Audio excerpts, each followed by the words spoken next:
پیارے آقا، میرا سوال ہے کہ دنیا کے موجودہ حالات میں بین الاقوامی ادارے مظلوم کو انصاف مہیا کرنے میں ناکام رہے ہیں۔ حضور انور کی رائے میں کیا تبدیلی لائی جائے کہ مظلوموں کی نجات کے عملی اقدامات ہو سکیں؟ تبدیلی کیا لانی تھی؟ ہمارے سامنے تو مثالیں میں کئی دفعہ بیان بھی کر چکا ہوں، پیش بھی کر چکا ہوں، بلکہ ہمارے تو لٹریچر میں پہلے بھی خلفاء اس کو بیان کرتے رہے ہیں بار بار۔ حضرت خلیفہ ثانی نے بڑی تفصیل سے بیان کیا ہے کہ پہلی جنگ عظیم ہوئی، انہوں نے لیگ آف نیشن قائم کی اس لیے کہ دنیا میں امن قائم کریں گے اور ہم دنیا کو ایک رکھیں گے، اور اب ہم جنگ میں نہیں ہونے دیں گے، تباہی دنیا میں نہیں آنے دیں گے۔ جو 4 سال کی جنگ ہوئی پہلی، اس طرح کی جنگ دوبارہ نہیں ہونے دیں گے۔ لیکن کیا ہوا؟ یہی ادارے جو تھے انہوں نے انصاف مہیا نہیں کیا، اور اس کے نتیجے میں پھر 1939 میں دوبارہ جنگ عظیم دوم شروع ہو گئی، اور اس کے بعد پھر انہوں نے یونائٹڈ نیشنز بنا دی۔ یونائٹڈ نیشنز میں پھر انہوں نے 5 ملکوں کو ویٹو پاور دے دی۔ پھر انصاف کہاں سے قائم رہا؟ جب تک برابری کے اصول نہیں ہوں گے اس وقت تک یہی ہوگا۔ تو ویٹو پاور سے پھر فساد دنیا میں پیدا ہو گیا۔ اب کیا ہے؟ اب اسرائیل ظلم کر رہا ہے تو بشک کہتے ہیں جی حماس نے ظلم کیا ہوگا، حماس نے ظلم، ان کے مار دیے 1300 آدمی، لیکن اس کے بدلے میں انہوں نے 10 گنا معصوموں کو مار دیا۔ ایک کے بدلے ایک کے بجائے 10 آدمی مار دیے اب تک، اور پتہ نہیں اور کتنے مارنے ہیں۔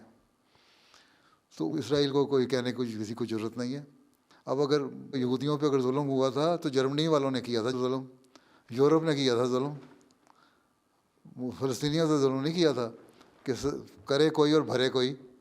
یہاں ان کو سزا دی جا رہی ہے صرف اس لیے کہ اصل میں ایک لاشعوری طور پہ یا ارادتاً انہوں نے جو مسلمان ممالک ہیں یا اسلام ہے، اس کے خلاف ایک نفرت جو پائی جاتی ہے، اس کو یہ تو نہیں، یہ لوگ کہتے کہ ہم اس مذہبی جنگ لڑ رہے ہیں، لیکن عملاً یہی ہے کہ کوئی بھی جو مذہب ہے اس کے خلاف، اور کیونکہ مسلمان زیادہ عمل کر رہے ہیں اسلام پہ، اس لیے ان کے خلاف تمام وہ طاقتیں اور قوتیں اکٹھی ہو گئی ہیں۔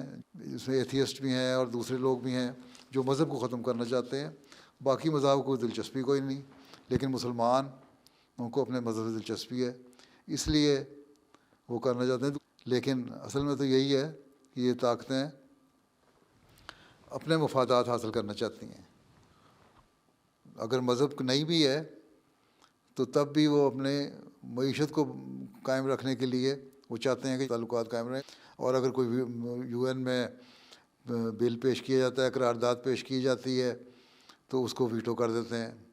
تو جب یہ ایسی حالات ہوں تو مظلوم کو انصاف کہاں سے مہیا ہونا ہے؟ مظلوم قومیں تو ماری جائیں گی۔ یہی افریقہ کا حال ہے۔ وہاں افریقہ میں تو مسلمان نہیں ہیں، عیسائی ہیں، لیکن ان کو بھی لوٹ کے کھا گئے یہ لوگ۔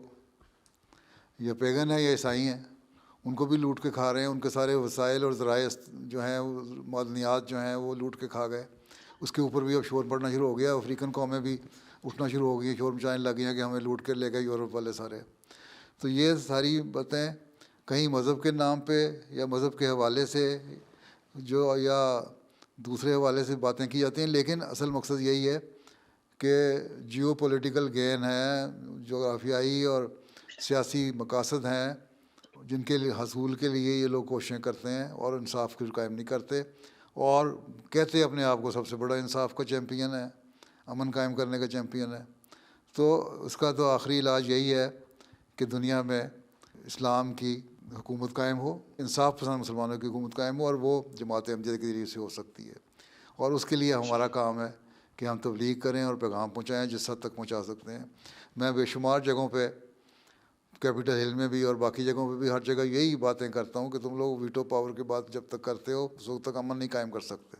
میں وہاں بھی کہہ کے آیا تھا، تمہاری بڑی طاقتیں جو انصاف قائم کرنا چاہتی ہیں نہیں کر سکتی، اور وہ آرام سے بات ہو جاتی ہے ان سے، وہ کہتے ہیں ہاں بات تو تمہاری ٹھیک ہے، پر کرنا انہوں نے وہی ہے۔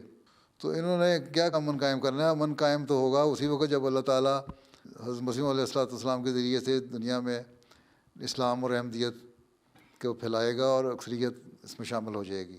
اس لیے ہمیں اپنی کوشش کرتے رہنا چاہیے, دعاؤں سے بھی اور کوشش سے بھی. یہی ایک حل ہے, اس کے علاوہ اور کوئی حل نہیں. اس وقت تک جب تک یہ حل کا نتیجے سامنے نہیں آتے, اس وقت تک مظلوم اسی طرح پستے چلے جائیں گے. اب یہ تیسری جنگ عظیم ہوگی تو اس کے بعد پھر ایک اور بین الاقوامی تنظیم بنا دیں گے امن قائم کرنے کے لیے, اس کا بھی یہی حال ہوگا. یہ تو دجالی چالیں ہیں, یہ کبھی ختم ہی نہیں ہونی.